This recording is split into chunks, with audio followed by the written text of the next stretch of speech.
আসসালামু আলাইকুম সুপ্রিয় দর্শক, আমার রান্নাঘরে আরেকটি নতুন রেসিপিতে আপনাদের সবাইকে স্বাগতম।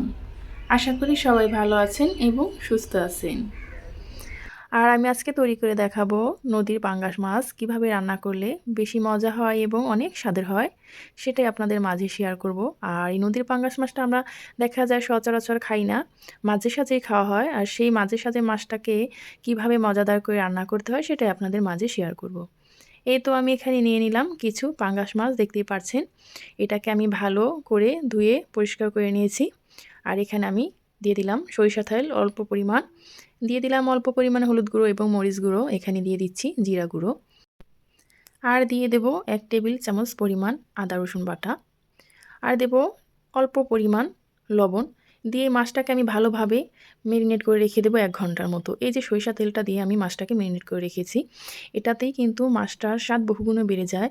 একজন এক একভাবেই মাছটাকে রান্না করে থাকেন। আপনারা যদি এভাবে রান্না করে না খান তাহলে অবশ্যই এভাবে একবার ট্রাই করবেন। আর যদি ভালো লেগে থাকে তাহলে আমার কমেন্ট বক্সে অবশ্যই জানান। এই তো আমি 1 ঘন্টা পর ফিরে এলাম, রান্নাঘরে চলে এসেছি। এখন দিয়ে দিলাম এখানে অল্প পরিমাণ সাদা তেল, মানে সয়াবিন তেল, দিয়ে দিচ্ছি পেঁয়াজ বাটা। আর আমি রান্নাটা কিন্তু করব খুব অল্প মশলায়, বেশি কোনো মশলা ব্যবহার করব না, তারপর কিন্তু এর স্বাদ বহুগুণে বেড়ে যাবে।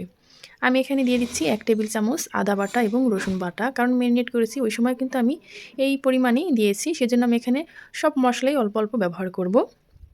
যখন পেঁয়াজটা ভালোভাবে ভাজা হয়ে যাবে তখন আমি এর ভিতরে দিয়ে দেব ব্লেন্ড করে রেখেছিলাম যে জারটা, সেটা ধুয়ে একটু পানি দিয়ে দিলাম, দিয়ে আমি ভালোভাবে মিশিয়ে নিচ্ছি। এরপর আমি দিয়ে দেবো এখানে পরিমাণ মতো লবণ এবং হলুদ গুঁড়ো, মরিচ গুঁড়ো আর জিরা গুঁড়ো, দিয়ে আমি ভালোভাবে মশলাটাকে কষিয়ে নেব। আর এই পর্যন্ত যারা এসেছেন ভিডিওটি দেখতে দেখতে তাদেরকে অসংখ্য ধন্যবাদ।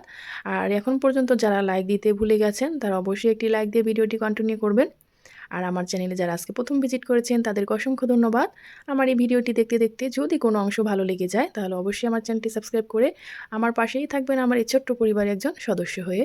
এই সবগুলো কাজ যদি আপনারা করে দিয়ে থাকেন তাহলে অসংখ্য ধন্যবাদ আপনাদেরকে, আমাকে এত এত সাপোর্ট করার জন্য। এই তো যে মাছটা আমি ম্যারিনেট করে রেখেছিলাম সেই মাছটা আমি এখন দিয়ে দিচ্ছি। ভালোভাবে মশলাটাকে আমি কষিয়ে নিয়েছি, দেখতে পারছেন। আর এই পর্যায়ে এসে আমি কিন্তু কোনো পানি ব্যবহার করিনি, মাছগুলো দিয়ে দিয়েছি। আর মাছগুলো দিয়ে আমি ঢাকনা দিয়ে ঢেকে রাখবো 5 মিনিটের মতো, একদম মিডিয়াম জালে। দেখতে পারছেন 5 মিনিট পর কিন্তু একদম মশলাটা ভালোভাবে কষানো হয়েছে এবং তেলটা উপরে ভেসে উঠেছে। এখানে আমি ভালোভাবে মাছটাকে কষিয়ে নিয়েছি, আর মাছটাও কিন্তু ভালোভাবে কষানো হয়ে গেছে, দেখেই বোঝা যাচ্ছে।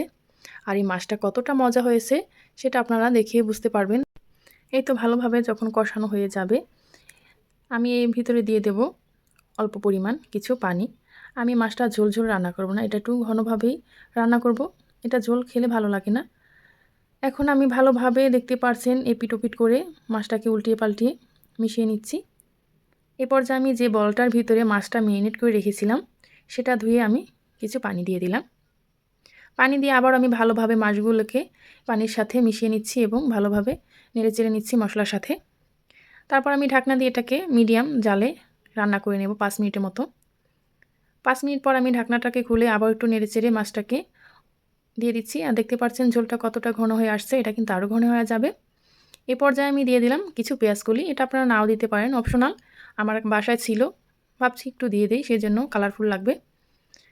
আবার আমি ঢাকনা দিয়ে রান্না করে নেব 5 মিনিটের মতো। এই পর্যায়ে কিন্তু ঝোলটা একদম টেনে আসবে, আমি যে পরিমাণ রাখবো সেই পরিমাণে কিন্তু চলে এসেছে। এটা ঠান্ডা হয়ে গেলে কিন্তু আরও ঘন হয়ে যাবে। এই তো এখন আমি দিয়ে দেব পরিমাণ মতো ধনেপাতা কুচি। আর এই মাছটা কত মজা হয়েছে সেটা আপনারা বাসায় রান্না করলে বুঝতে পারবেন, এরকম স্টেপ বাই স্টেপ রান্না করলে। এবং নতুন আপনারা যদি আমার এই ভিডিওটি দেখে থাকো তাহলে অবশ্যই ট্রাই করবে আমি কিভাবে রান্না করেছি সেভাবে রান্না করার জন্য। অবশ্যই তোমাদের রান্নাও অনেক ভালো হবে আশা করছি। এই তো আমি ধনেপাতা কুচি দিয়ে চুলাটাকে বন্ধ করে দিয়েছি এবং 5 মিনিট পর আবারও ফিরে এলাম। দেখুন কালারটা কত সুন্দর এসেছে আর কতটা লোভনীয় লাগছে দেখেই বোঝা যাচ্ছে। আর এটা গরম ভাতের সাথে খেলে কতটা মজা হবে আসলে আপনাদের বোঝানো সম্ভব না। অবশ্যই বাসায় ট্রাই করবেন, তাহলেই বুঝতে পারবেন কতটা মজা হয়েছে। এখন আমি এটাকে পরিবেশন করে নেব। আর আমার এই ভিডিওটি যারা এতক্ষণ ধৈর্য ধরে দেখেছেন তাদেরকে অসংখ্য ধন্যবাদ, আমার প্রিয় আপু এবং ভাইয়াদের। আমি আর আমার ভিডিও যারা প্রতিনিয়ত দেখছেন এখনও যারা সাবস্ক্রাইব করেননি প্লিজ আমার চ্যানেলটি সাবস্ক্রাইব করে পাশে থাকা বেল আইকনটা ক্লিক করে রাখবেন, যাতে করে যে কোনো ভিডিও বা নতুন সহজ রেসিপি আপলোড করা মাত্রই আপনার কাছে নোটিফিকেশন পৌঁছে যায়। আপনি যে কোনো সময় যেখানে খুশি দেখে নিতে পারেন। পরবর্তী ভিডিও পর্যন্ত সবাই ভালো থাকবেন, সুস্থ থাকবেন। আল্লাহ হাফেজ।